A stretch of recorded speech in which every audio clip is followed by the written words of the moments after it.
Hello everyone, आज हम सभी लोग chapter 8 quadrilaterals class 9th maths करने वाले हैं। तो इसमें हम आज करेंगे क्या, बेसिक कॉन्सेप्ट्स हम इसमें समझेंगे। इस वीडियो में एक फ्लो चार्ट के थ्रू समझेंगे हम। तो इसमें हम क्या करेंगे, डिस्कशन क्वाड्रिलेटरल्स का डिस्कशन करेंगे। हम यहाँ पे क्वाड्रिलेटरल्स का डिस्कशन करेंगे, पैरेललोग्राम का करेंगे, ट्रापेजियम का करेंगे, काइट का करेंगे, स्क्वायर का करेंगे, रेक्टेंगल का करेंगे और किसका करेंगे, रोम्बस का करेंगे। ठीक है, तो इसमें जो हम क्या करेंगे कि क्वाड्रिलेटरल मतलब कि ये क्वाड्रिलेटरल कैसे कहलाता है, इन सब के बारे में डिस्कशन ऐसे हम करने वाले हैं। So let us start. सो यहाँ पे आपका फ्लो चार्ट दिया हुआ है, देख सकते हैं आप। बेसिक कॉन्सेप्ट्स आज हम करने वाले, बेसिक कॉन्सेप्ट्स, वो भी एक फ्लो चार्ट के थ्रू हम बेसिक कॉन्सेप्ट्स सीखेंगे इस पूरे चैप्टर के। सो सबसे पहले आपका दिया हुआ है क्वाड्रिलेटरल्स, जैसे कि इस चैप्टर का नाम ही क्वाड्रिलेटरल्स है। तो क्वाड्रिलेटरल्स का यहाँ पे नीचे क्या दिया हुआ है, sum of the angles of a quadrilateral is 360 degree. क्या इससे समझ आया कि आपका जो क्वाड्रिलेटरल होगा उसका जो सम होगा, टोटल सम जो होगा आपका क्या होगा, 360 डिग्री होगा। ठीक है, जैसे कि आपको क्या दिया जाता है, ट्रायंगल जो होता है, ट्रायंगल का आपका 180 होगा, वैसे ही क्वाड्रिलेटरल का 360 होगा।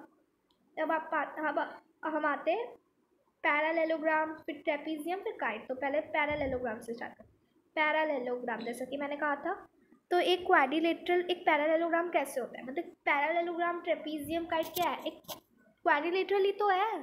तो पैरेललोग्राम में क्वाड्रिलेटरल कैसे हो सकता है, कैसे बोलोगे कि हाँ क्वाड्रिलेटरल जो होता है क्या होता है।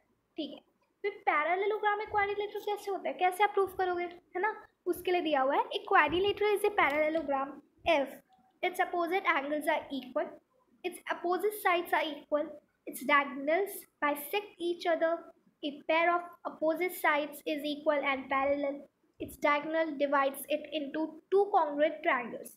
अब यहाँ पे आप एक कॉन्सेप्ट देखोगे, यहाँ पे कुछ बच्चों को हो सकता है डाउट आए जो इससे पहले का चैप्टर ना करके आए हो, जो कि आपका कॉन्ग्रुएंट ट्रायंगल्स है ना, डाउट आ सकता है। तो आप क्या करोगे, कॉन्ग्रुएंट ट्रायंगल्स क्या है, पहले उसके लिए आपको ट्रायंगल्स करना पड़ेगा, और ट्रायंगल्स से भी पहले इंपॉर्टेंट है to do lines and angles. तो कॉन्ग्रुएंट ट्रायंगल पे जो है मैंने एक वीडियो बनाया है, क्राइटेरिया ऑफ ट्रायंगल्स का, है ना, क्राइटेरिया ऑफ टू ट्रायंगल्स का, वो चाहे तो आप देख सकते हो। ऐसे मैं कॉन्ग्रुएंट ट्रायंगल्स का भी कॉन्सेप्ट करवाऊंगी आपको।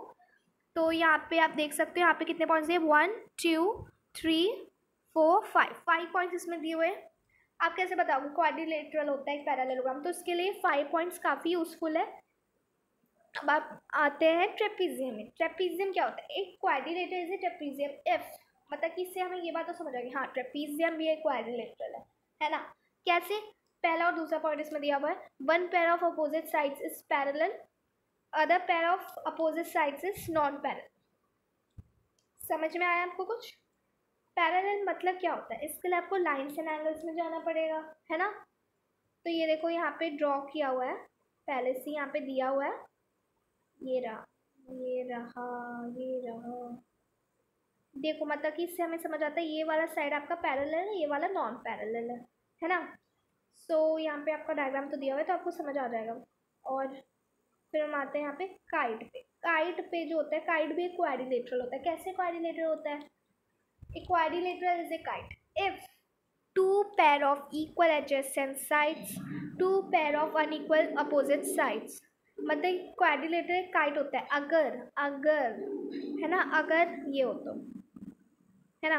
अब हम आते हैं किसमें, रेक्टेंगल में। अब हम आते हैं रेक्टेंगल में, उसके बाद हम करेंगे स्क्वायर, उसके बाद एक पैरेललोग्राम में एक रेक्टेंगल है ना। अगर उसके डायगोनल्स जो है इक्वल है, if diagonals are equal, each angle is 90 degree, 90 degree. अच्छा ट्रायंगल कैसा होता है आपका, मतलब रेक्टेंगल कैसा होता है आपका, जस्ट अ मिनट, रेक्टेंगल ऐसा दिखता है आपका, है ना। अब रेक्टेंगल से आपको क्या समझ आया, देखो रेक्टेंगल के जो डायगोनल्स है वो इक्वल होने चाहिए, और जो आपके ईच एंगल है वो कितने पे होना चाहिए, 90 डिग्रीज पे होना चाहिए। ईच एंगल यहाँ पे 90 डिग्रीज है कि नहीं, आप लोग खुद देख लो एक बार, है ऑब्वियसली है, तो इससे तो क्लियर हो गया। अब आ जाओ नेक्स्ट में स्क्वायर। स्क्वायर क्या होता है, एक पैरेललोग्राम होता है स्क्वायर इफ, है ना, एक parallelogram is a square if diagonals are equal, each angle is 90।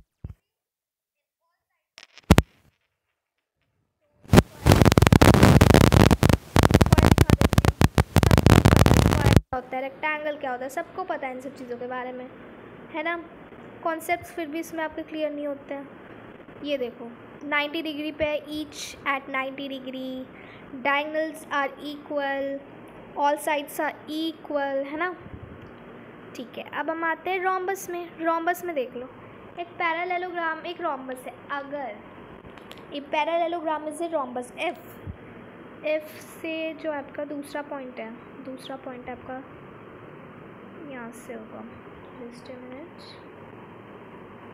मैं इसे जूम आउट कर लेती हूँ so that it will be clear to all of the students. F से एक पॉइंट है, it's diagonal bisect at and all angles and all its okay. So यहाँ पे जो आपका दिया हुआ है या एक पैरेललोग्राम एक रोम्बस है। A parallelogram is a rhombus if it's diagonals bisect each other at right angles. Right angle से क्या समझ आता है, सबको पता होगा ये 90 डिग्री, पर फिर भी एक बार बता देती हूँ 90 degree. And its all sides are equal. All sides are equal से आपको समझ आ गया होगा, है ना। ऑल साइड्स आपके इक्वल होनी चाहिए। फॉर एग्जांपल आपको रेक्टेंगल है, स्क्वायर है, सब में साइड्स इक्वल है। आई होप सबको पता होगा कि रोम्बस क्या है। सो देखिए यहाँ पे आपका पूरा फ्लो चार्ट, पूरे आपके जो बेसिक कॉन्सेप्ट है सब कुछ यहाँ पे मैंने एक्सप्लेन कर दिया। अगर आपको कोई भी डाउट है तो आप कमेंट सेक्शन में लिख के भेज सकते हैं, और else it's all okay. Okay, that's all.